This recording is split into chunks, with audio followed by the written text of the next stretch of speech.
From the Omni in Atlanta, Georgia, it's the Redman TNT All-American Pulling Series. Featured today are the super-modified two-wheel drive trucks.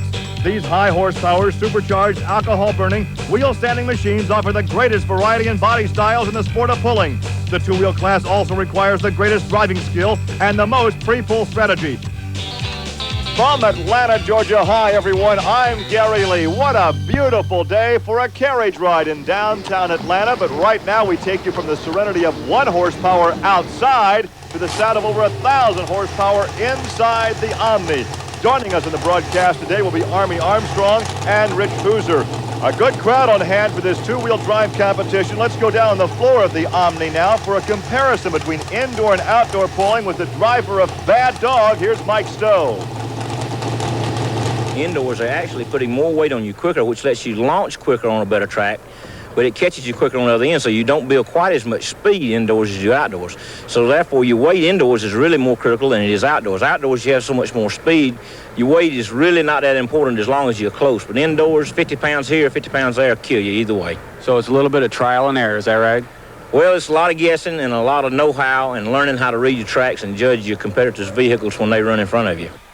So, Rich, in listening to Mike, it would be advantageous to allow 3 or 4 other drivers to pull first. Yeah, that's true, Gary. The farther down in the class you are, you do have a little advantage because you get to watch the other guys pull and see what they do. And they watch the weights on the other guys' trucks, so you're going to be seeing these guys changing weights all night long. We have had a problem already. Mark Haerr and Jack Daniels was to be our first puller, which would be a test pull. Let's go down to trackside. Rich, what's the problem? Well, Gary lost the throttle cable off the vehicle, so he's unable to finish the run. Now, what had happened here, they're getting it fixed. It's no problem. He'll be able to come back, but he went past the 75-foot mark on the track. Now, you see the track official with the green flag. He is standing at 75 feet. When the sled goes past that, it's an official pull. Well, normally, a test puller would have the option of taking the pull or dropping down in the full sequence, but he's going to go back and pull immediately. Right, Gary. Being a test puller, if you don't like the run you had, you can either drop 3 places all the way to the end of the field, or you can come back and pull right away, which is what he's going to do. He's got the sled where he wants it. His engine's warmed up. He didn't make a long run, so it's not overheated.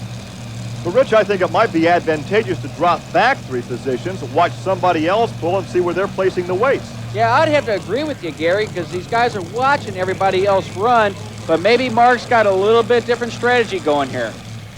Mark Haerr out of Springfield, Ohio, with all kinds of problems, not major, but problems in the Jack Daniels. So he is hooking up now to be the first puller here this afternoon in the Omni in Atlanta.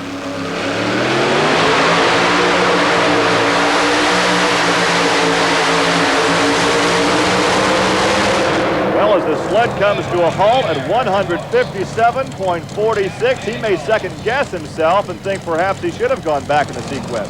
Yeah, Gary, I'll have to agree with you because it wasn't a good run at all. As you can see, his front end is too heavy. He's got too much weight up there. He needs to move a couple 100 pounds back, but he's stuck with that run. Right now, you've done your thing. You got to stay where you are. In the sport, you're considered to already have your 2 hooks in today. Yeah, that's right, but if they happen to change the sled again, it'll be an all-new class, so that's what I'm hoping for. Well, not today. They are not changing the sled, but a lot of drivers are changing the weights on their trucks. Here's Rich Hooser. Okay, Kenny, I've seen you watching these guys run. Now, you're going to be third watching them. Are you going to change anything, like change it right now? Yeah. I got crew chief changing the weight right now. It looked like Haerr was a little bit nose heavy. He made a real good run the last time he ran on this track, so I don't really think he changed it a lot, so I'm just kind of playing it by guess that hopefully I know what I'm doing. Okay, well, it looks like you got a little bit of work to do, so I'll let you get to it. Thanks, appreciate it, Rick. Well, a good guess can make you look real smart, and then conversely, a bad guess and you understand. Well, Jim Brockman out of New Haven, Indiana, with the In-Laws and the Outlaws Kodiak. One of the most unique creations out here today. Yeah, that it is, and he's a very good competitor. He always puts a good pass down the track, and we're going to watch and see how he does here tonight.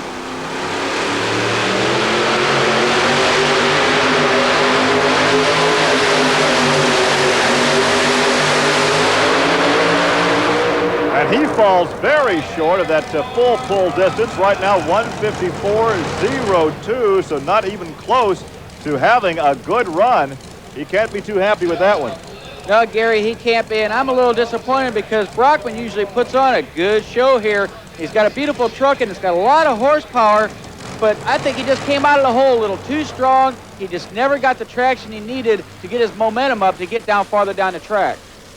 Well, there is Brockman pulling off. He'll have a comment a bit later with Army Armstrong, but coming up next is Ken Lamont. He's had a chance to rearrange all of his weights, but standing by right now, let's go back trackside with Army.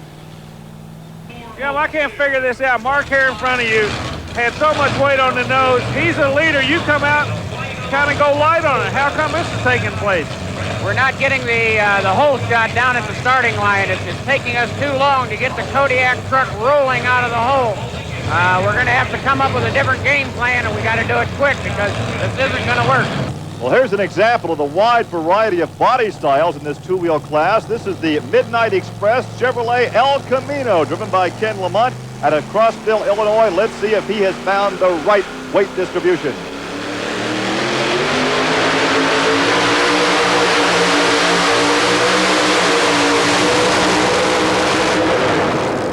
And so far, the best run of the day, 168.10. Gary, he did have an excellent run, but I think he was still a little heavy on the nose because if you watch Kenny Lamont pull when his vehicle is parallel with the ground, you know he's got a picture-perfect run. But he gets a little high, does a little bounce in there at the end. He's veering off to the left-hand side a little bit. I think he could have done a little bit better than what he did. Ken Lamont, a 168.10 puts you on top of this thing in hot Atlanta. Can you stay there? I think so. It's a pretty good run. I had a good shot. It's a real touchy track. You really got to be careful on that throttle. You know, I went in the lead like, what I go in lead, 10, 12 feet? I believe that's what we're looking at right now, but there's a lot of guys. As soon as you made your run, everybody started scrambling around, moving their weights around behind you. They're watching you. Now they're coming after you. I hope I just screwed up their program real good. Well, keep in mind, some of these weights are dummy weights. They're hollow inside, so moving weights around could be to no avail. After 3 pulls, Ken Lamont in Midnight Express has the lead right now, 168.10. Then it's Mark Haerr and Jack Daniels and Jim Brockman in Kodiak. But we have so much more coming your way from the Omni here in Atlanta. Stay tuned.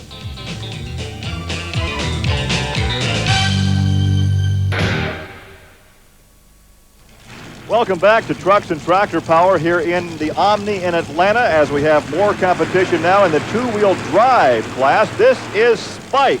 This is Bill Humphrey out of Hanoverton, Ohio, and the distance to beat, 168.10.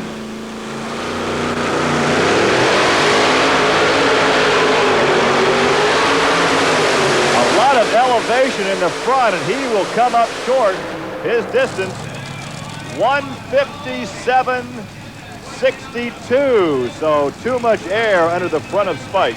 Yeah, Gary, he did get a little bit light in the front end. He should have moved some weight up, especially after watching Jack Daniels. Now, he probably moved too much weight, but he also had another problem here. He's getting way over to the left.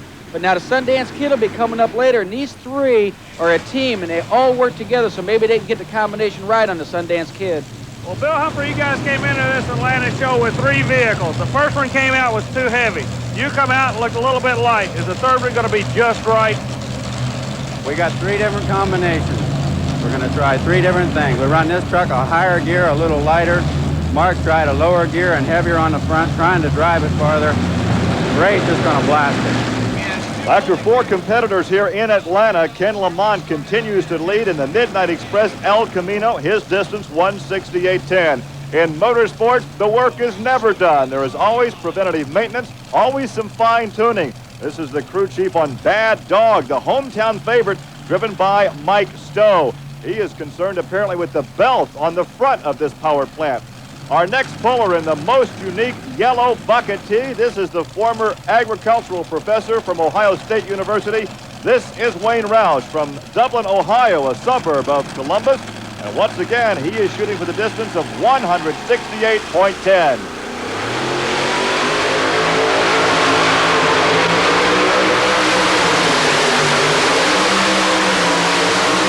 And he has it.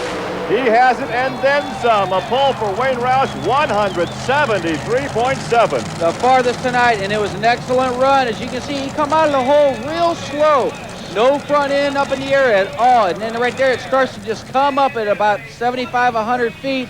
and then he just puts it wide open. Now, it looks to be a little light because he's coming down and bouncing a little bit, but he had just the right horsepower and good combination of weights. Wayne Roush, Mike Stowe is coming after you with everything he has. You're sitting on top of this thing. I made an observation. I want you to give me an answer. The engine actually made a sound at about the 150-foot mark like it actually shifted. I know you did not shift it. What was the sound and the change of the tune of the engine? You've got a good ear, Army. What actually happened, we just have one gear and it did not shift, but it locked into the truck about in that area, and it did tug it pretty good. And then as the nose came up, it seemed like it kind of broke loose a little bit. I don't know if it hurt to pull a whole lot, but yeah, I heard the same thing. Takes a very good ear to hear something like that, as noisy as it gets inside for this pulling competition. We mentioned Mike Stowe. We heard from Mike at the beginning of the program. Here he is, Thompson, Georgia. This is a suburb of Atlanta in Bad Dog. He now is looking to pull better than 173.7.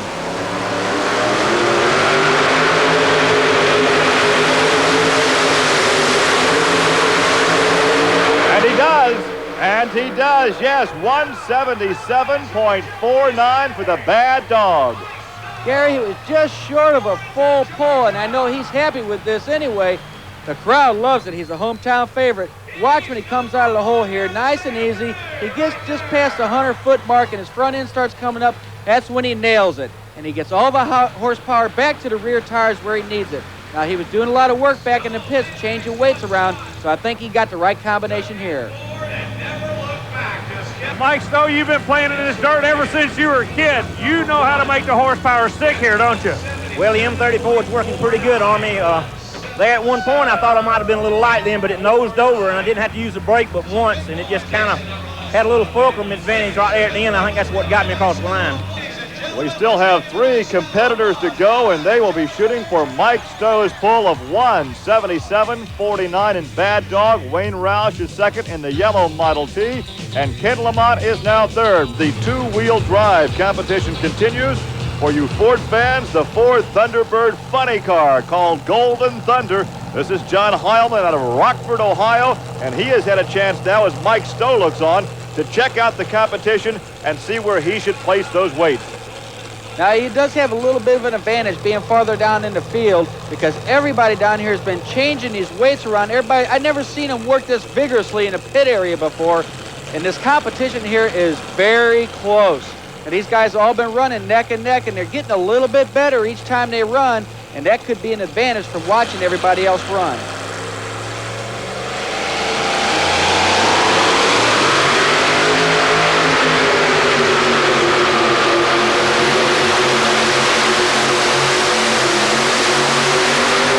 Will not be too happy with the homework he did, only 161.64. Right, Gary, not a very good run. Now, as you can see, it looks like he's a little heavy on the front end, but from the sound down here on the track, his engine was just screaming, so I know he had all the horsepower he needed to get down the track. He was going off to the side a little bit, and that could have hurt him. John Heilemann, it just came across the track on you. It looked like there was nothing you could do. A little too much gear ratio. We're still playing with this new motor, trying to see just how much gear to pull. We just had a little too much gear ratio. Ours coming across the track, I don't think that hurt it. Just had more gear than motor. We got to get the gear ratio figured out.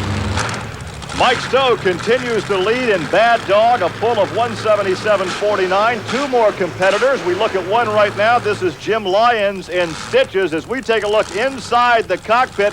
Rich, what is he doing now? He's picking out his gear ratio that he's going to want to run, and then he locks it in so it doesn't pop out of gear. 572 cubic inches in the GMC, the next to the last puller here in the Omni. Let's see if he can do it.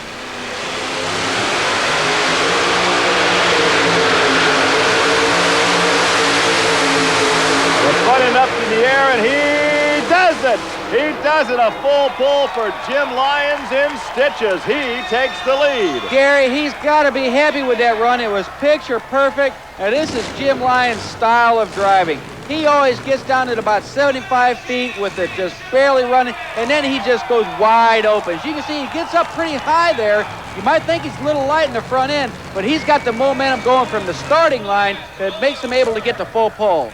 Well, through his observations, Jim Lyons went to work, did his homework, made the right weight distribution, and the fans love it here in the Omni as he pulls the distance, a full pull for the GMC truck called Stitches. So he knocks Mike Stowe back to second in Bad Dog, and the former college professor Wayne Roush is now third in the yellow Model T, and the leader heads over to talk to Army Armstrong. Jim Lyons, full pull, but the baddest of the bad is going to be coming after you right now. The Sundance Kid, he's the only one left. Well, you know, we've been there, and we won and we lost, so I'm going to take it out every how it comes. But I feel good about the run. We had a great run. It was perfect. Thanks to Reed Kim and Pro Shocks, we've done a super job. As Wayne Roush and Jim Brockman look on, let's go back to trackside, and Rich, you have some observations. Well, Gary, we talked earlier about how competitive this two-wheel drive class is, and tonight's action definitely showed it. And these guys were working on their trucks after every run. They would change weights, they'd move some to the front, to the back, to the left, to the right, to get the right combination. We ended up with four lead changes so far, and it's down to one more truck, the Sundance Kid, and he's going to need a full pull to get in the pull-off. And Rick Carpenter would like to have one more lead change here this afternoon as Carpenter is driving the Sundance Kid, the defending national champion. He's come a long way to compete here in Atlanta, all the way down from Bettendorf, Iowa. This truck last year was driven to the championship by Ray Carpenter there on the left talking to his teammate Mark Haerr. So he will need a full pull in the 650 cubic inch Chevrolet, the Sundance Kid, a full pull to tie Jim Lyons and set up the pull-off. So he's hooked up. Let's listen for the horsepower. Here's the run of the Sundance Kid.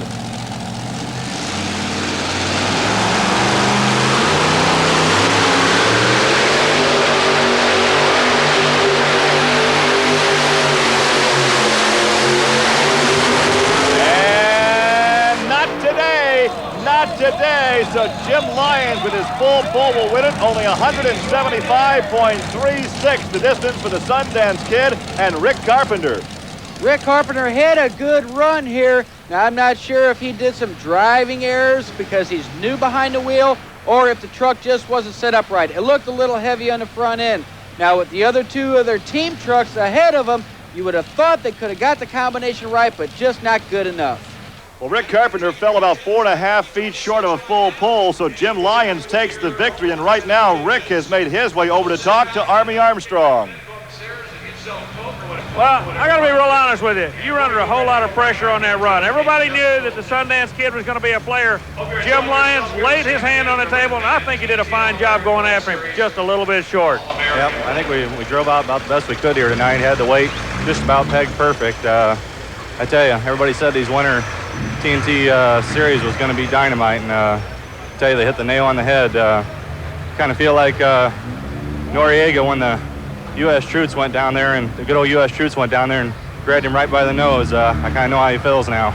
I tell you what, these guys from Bettendorf, Iowa, give the greatest interviews you're ever going to find in your life. Must have a thesaurus about that big and really up on world affairs. We're glad to have these guys running with us, and we'll be watching them all 1990. But unlike Noriega, Rick will not have to stand trial. Let's review now the finishing order. Jim Lyons in Stitches. The GMC takes it the distance with the full pull. The local hero from here in Atlanta, Mike Stowe, second in Bad Dog. And Rick Carpenter rounds out the top three, and Sundance Kid, the defending national championship truck, at 175.36. And fourth is the former college professor Wayne Roush in the yellow Model T. Ken Lamont, an early leader, is fifth in the Midnight Express. John Heilemann in the funny car, the Golden Thunder, is sixth. Seventh, Spike, driven by Bill Humphrey. Eighth is Jack Daniels, driven by Mark Haerr. And Jim Brockman in Kodiak finishes out in ninth position. What's the old saying, Rich? It's not over till it's over. We had to go all the way through to the eighth puller before we had that full pull. And let's get another look at Jim Lyons' run here, and it's no surprise that he come from eighth position to come and win this. I've watched Jim Lyons pull over the years, and he always does the unexpected. Our congratulations to Jim Lyons. For Rich Hooser and Army Armstrong, I'm Gary Lee. Thanks for joining us. So long from Atlanta.